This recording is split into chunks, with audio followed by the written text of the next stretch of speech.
Alors donc Patrice Persani, je suis cofondateur d'une structure qui s'appelle Grids Labs Consulting et qui est un bureau d'études d'ingénierie sur la transition écologique et numérique. Alors le projet réalisé à Avignon qui s'appelle Les Baladines a été réalisé donc avec Atmosud pour le compte de l'agglomération du Grand Avignon.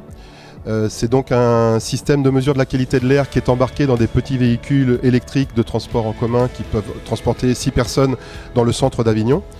Principalement aussi à destination finalement des personnes âgées qui à la demande ont besoin de ce type de transport.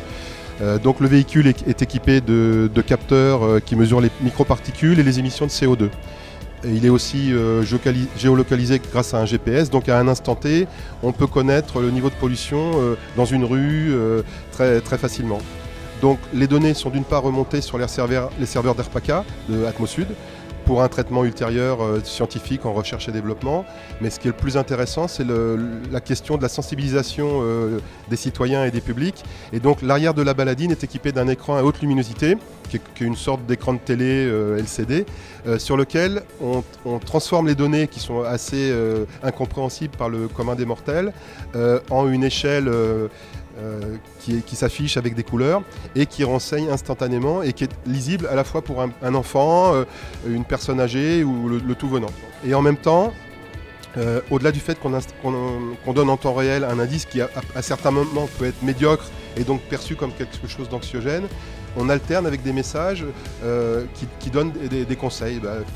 Prenez votre vélo, faites du covoiturage, ne sortez pas à un certain moment de la journée. Donc du coup, l'idée c'est de sensibiliser tous les publics, parce que même si on pense que la question de la pollution de l'air, c'est à résoudre par la force publique, mais c'est aussi chacun qui doit faire un petit effort dans son quotidien, peut-être changer ses habitudes, pour participer aussi avec bienveillance à l'amélioration de la qualité de l'air dans nos villes. Donc l'expérimentation d'Avignon se révèle assez probante. Donc il y a un projet, effectivement, pour l'instant il y a 2 baladines qui circulent sur un parc de 8, donc de pouvoir équiper à terme les 6 autres véhicules. Et effectivement, d'autres collectivités, d'autres villes sont intéressées par cette approche donc de sensibilisation et de traitement des données, mais avec vraiment